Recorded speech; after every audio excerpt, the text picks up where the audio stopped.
Hi guys, so today's vlog is about senior interactions as I got a comment, so I thought to share my experience. నా experience చెప్పాలనుకుంటున్నా.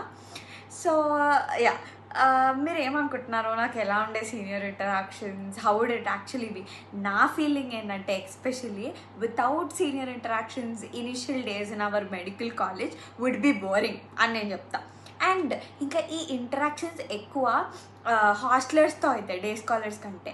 ఎందుకు అంటే day scholars but go back to their home after college hours, but hostelers తర్వాత హాస్టల్కి వచ్చేయాలి. So they would face more, ఎక్కువ మాట్లాడే chance, ఎక్కువ interact అయ్యే ఛాన్స్ ఉంటుంది కదా హాస్టలర్స్కి. సో అట్లా. సో జనరల్గా ఇనీషియల్గా మెడికల్ కాలేజ్ ఎలా ఉంటుంది ఏంటి నాకు ఐ హ్యావ్ నో ఐడియా. నాకు అప్పుడు ఫస్ట్ టైంలో మెడికల్ కాలేజ్ రావడమే ఎక్కువ after my long term what I felt.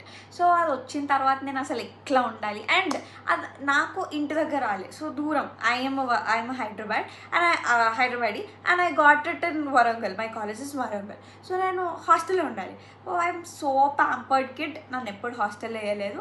So mummy daddy ఇట్లా ఫుల్ బ్రష్ చేసి పంపించండి that you have to be strong, you have to face any kind of problems that you get. Your mom your dad will not be a side, పక్కన ఉండరు. So ఏదైనా నువ్వే చూసుకోవాలి అన్నట్టు మా డాడీ ఫుల్ బ్రష్ చేసి పంపించాడు. And I was like okay సరే డాడీ అని అవన్నీ చెప్పి లిటరల్లీ నేను కాలేజ్కి వచ్చిన హాస్టల్కి వచ్చినాక మోస్ట్ డిప్రెస్డ్ కిడ్ అని చెప్పొచ్చు. నేను అప్పుడు ఇట్లా ఫుల్ ఏడుస్తుండే. లిటరల్లీ మా మమ్మీ నాకు ఇనీషియల్గా ఫస్ట్ ఇయర్లో 6 months వరకు గంటకు ఫోన్ చేసేది. ఎలా ఉన్నావు, ఏం చేస్తున్నావు, కాలేజ్కి పోయినావా, కాలేజ్ అవర్స్లో కూడా షూట్ కాలేజ్కి పోతున్నావా, క్లాసెస్ వింటున్నావా, ఎలా ఉంది, అందరు ఫ్రెండ్స్ అయినారా. I made really very good friends, enough of friends in my life అని చెప్పొచ్చు. From hostel I got enough of friends అని చెప్పొచ్చు. So basically I don't know, అట్లా నాకు అసలు తెలియదు ఎలా ఉండాలి, ఏం చేయాలి అని చెప్పి. సో కొన్ని రూల్స్ ఉంటాయి ఏ కాలేజ్లోనైనా. ఇనీషియల్గా సీనియర్స్ జూనియర్స్కి కొన్ని రూల్స్ పెడతారు. Like they have to braid, like we have to wish our seniors. And మనం మెడికల్ కాలేజ్లో తెలియని వాళ్ళకి నేను చెప్తున్నాం, మెడికల్ కాలేజ్లో సీనియర్స్ని ఎలా చూడాలంటే సర్స్ మ్యామ్స్ అని అడ్రస్ చేయాలన్నమాట. సేమ్ మనం ఎలా మన ఫ్యాకల్టీకి రెస్పెక్ట్ ఇస్తామో, good morning, good evening. So అవన్నీ మినిమమ్ అంట, బేర్ మినిమమ్ అవన్నీ విష్ చేయాలి. ఐ డోంట్ నో, ఇనిషియల్ డేస్లో నాకు అవన్నీ తెలియదు. ఐ వాజ్ లైక్ నాకు ఒక ఇయర్ పెద్దగా, లైక్ ఒక ఇయర్ సీనియర్స్ ఎవరు ఉన్నారు, why should I wish them, why should I be like that, అసలు వీళ్ళు చెప్పింది ఎందుకు వినాలి అసలు అన్నట్టు ఉంటుండే నేను. And actually all that behaviour made me to fall in trouble అని చెప్పొచ్చు. మనకు ఉడుకు రక్తం కదా, సో అప్పుడే కాలేజ్ వచ్చింది, కాలేజ్ ఎంజాయ్ చేయాలి అని ఒక థాట్లోనే ఉండే కదా. ఇవన్నీ ఫాలో అవ్వాలి, ఇవన్నీ చేస్తేనే నేను అక్కడ బతకగలుగుతా అని నాకు ఏమీ తెలియదు అనమాట. సో అవన్నీ ఏం తెలియదు కాబట్టి, సో ఇనిషియల్ ఒక రోజు ఏమైందంటే ఒక సీనియర్ ఎవరో వచ్చి she said me to braid your hair, నీ హెయిర్ బ్రేడ్ చేసుకో. And she said me to wish me. Like I was like I kept an expression, ఇప్పుడు నేను ఎందుకు విష్ చేయాలి, why should I put a braid. And she was telling me కొన్ని rules, cut your nails, you have to be that, you have to do that అని చెప్పి. నా ఎక్స్ప్రెషన్కి she got triggered. Why you keeping, ఆ expression చూసేసరికి ఎందుకు ఇట్లా expression పెడుతున్నావు అనేటట్టు ఇచ్చింది. I was like okay ma'am I will do it. Then I would have escape from that. And next day should call me again, నేను నిన్ననే చెప్పినా నీకు, నువ్వు ఇవాళ చేయలేవు అని చెప్పి. I was like I forgot ma'am, నేను మర్చిపోయిండే. అప్పుడు ఏం తెలియదు, సిల్లి రీజన్స్ ఇస్తుండే. వన్ డే ఒక 2-3 times చెప్పుంటుంది సీనియర్స్ ఎవరో. ఒకరోజు చూసారు, అసలు నీకు రోజు చెప్తున్నా ఏంటి అది ఇది అని చెప్పి. నా ఫేస్, నా యాటిట్యూడ్ అవన్నీ ఇట్లా, నా ఫేస్ నాకు బల్బ్ అనుకొని వాళ్ళు ఫిక్స్ అయిపోయి ఫుల్ ఒక రోజు వేసుకున్నారు. అసలు ఏమనుకుంటున్నావు, నీకు నువ్వు సీనియర్స్ చెప్పింది మెడికల్ కాలేజ్లో వినాలి, అసలు నీకు తెలుసా, ఎక్కడైనా చూసినావా, నీ వేరే ఫ్రెండ్స్ని ఎవరైనా ఏమన్నా అడిగినావా, అది ఇది అని చెప్పి అంటుండే. తర్వాత నాకు అంతమంది ఒక 2-3 మెడికల్ కాలేజ్ ఫ్రెండ్స్ ఉంటే I have group of 5 members of BTech college friends అని చెప్పొచ్చు. సో నేను నా బీటెక్ కాలేజ్ ఫ్రెండ్ చెప్పి, అరే మీ బీటెక్లో కూడా ఇట్లానే ఉంటుందా, ఇట్లా మీరు మామ్స్ అండ్ సర్స్ అని పిలుస్తారా అని చెప్పి ఐ వాజ్ ఎక్స్ప్రెసింగ్. సో వాళ్ళు ఉండి మేమేమి ఉండము అట్లా, మాకు చాలా చిల్, మేము అసలు అవన్నీ ఏమి ఉండవు.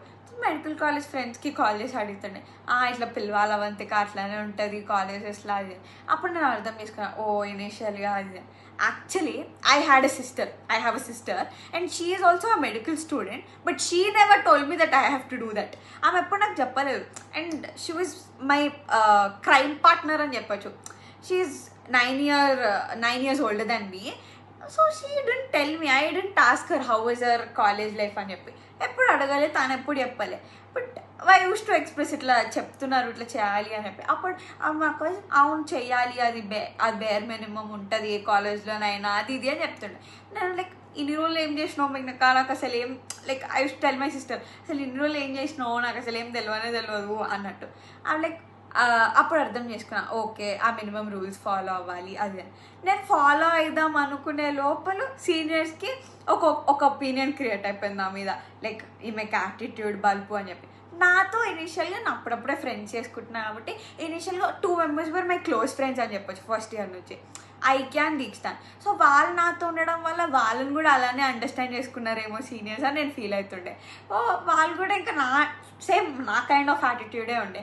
సో కొన్ని రూల్స్ ఉంటాయి అనమాట ఫస్ట్లో, that we have to put a braid, we have to wish, and we have not go to canteen, library, ఇట్లా కొన్ని రూల్స్ ఇనిషియల్గా మేనేజ్మెంట్ పెడుతుంది.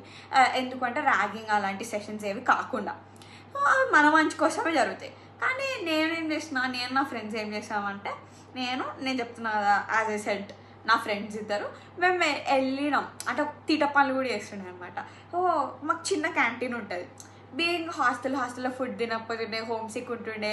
ఆ కాలేజ్ తర్వాత మనం ఎందుకు ఆ క్యాంటీన్కి వెళ్ళొద్దు అని చెప్పి సైలెంట్గా అందరు వెళ్ళిపోయాక మెల్లిగా క్యాంటీన్ లోపలికి వెళ్ళడానికి చూసాం. వెళ్ళినాం కానీ అక్కడ ఒక సీనియర్ ఉండే దొరికిపోయాను. సో మాకు తెలీదు అనమాట అక్కడ సీనియర్ ఉన్నాడు అని చెప్పి. సీనియర్ అడిగిండే వాట్స్ యువర్ నేమ్, మీరు రావద్దు కదా అది ఇది అని చెప్పి. ఒక ఫ్యూ సెకండ్స్కి ప్యాక్ అయిందనమాట కింద మీద. బట్ తర్వాత అనిపించింది, సరే వచ్చేసినాం బయటికి. అండ్ ఆ సీనియర్కి తెలిసింది ఏంటంటే ఇట్లా ఆల్రెడీ వీళ్ళకి జూనియర్స్కి వాళ్ళ బ్యాచ్ వాళ్ళు కోటింగ్ ఇచ్చిండ్రు and still we're doing that అని చెప్పి. సో ఒకరోజు అందరినీ పిలుస్తారు. ఇంటరాక్షన్స్ అంటే గ్రూప్ ఆఫ్ 10 members పిలిచి ఇట్లా tell about your biodata, you are from, why did you choose MBBS తర్వాత ఏం చేద్దాం అనుకున్నావు, అసలు ఎంబీబీఎస్ ఎందుకు వచ్చినావు అని ఇట్లా normal general questions to build a rap అడుగుతారనమాట.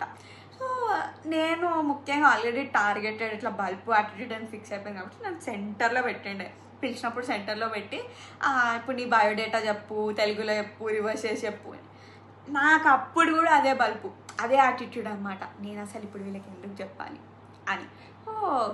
అసలు నేను ఎందుకు చేయాలి, ఇది ఎందుకు మాట్లాడాలి, ఏం చేయాలి. అది చూసి ఇంకా ట్రిగర్ అయినారు సీనియర్స్. అసలు ఏంటి పాప ఎంత చెప్పినా ఏం చేసినా వినట్లేదు అని చెప్పి అనుకొని ఒకరోజు నన్ను ఒకదాన్నే పిలిచినారు అనమాట. ఒకదాన్నే పిలిచినారు, వెళ్ళినా లిటరలీ నించున్నా వెళ్ళి. నేను వాళ్ళు ఎంత మాట్లాడుతున్నా నేనేం మాట్లాడుతుంది సైలెంట్గా నించున్నా అనమాట.